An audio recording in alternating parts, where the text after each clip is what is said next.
أتوقع أن كلنا متفقين في حبنا للملفوف، وبالمقابل نحمل هم تجهيزه. يسعد مساكم كل خير. يلا نشوف الطريقة. عندي هنا حبة ملفوف غسلتها وجففتها، وبعد كذا لفيتها بورق البلاستيك زين ونزلتها بالفريزر تقعد لها من يوم إلى يومين. طلعتها في نفس اليوم اللي بشتغل فيها وتركتها برا 6 ساعات على صحن حتى يذوب الثلج. وإذا حسيتوا لسه مثلجة حطوها بالمايكرويف تذويب الثلج.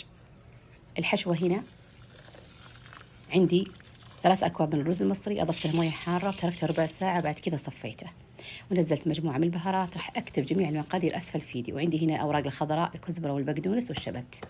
وعندي هنا ملعقتين من صلصة الطماطم وزيت زيتون ودبس الرمان. خلطت المكونات وبعد كذا بديت على الأوراق. لاحظوا الأوراق تفككت لي بكل سهولة.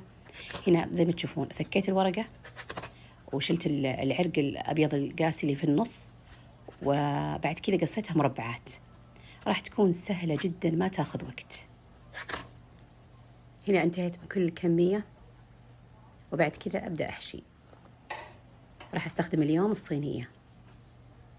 طبعا أنتم من البداية راح تعتمدون على مقاس واحد في اللف. طبعا أنا اعتمدت المقاس الطويل في اللف أقصد.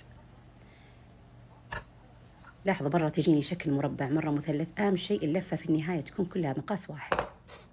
انتهيت هنا من اللف، ولاحظوا هنا سويت طبقتين.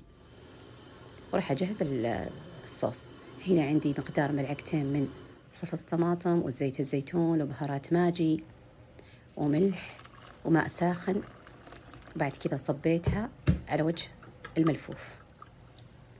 طبعا لازم أغمرها وفوق تكون فوق الملفوف تقريبا 1 سنتي. هنا غلفتها زين بالقصدير ودخلتها فرن مسبق التسخين الرف اللي تحت لا تقل عن 1.5 ساعة. طلعتها، مفروض أريحها لكني حابة أوريكم الشكل بعد ما أفتحها.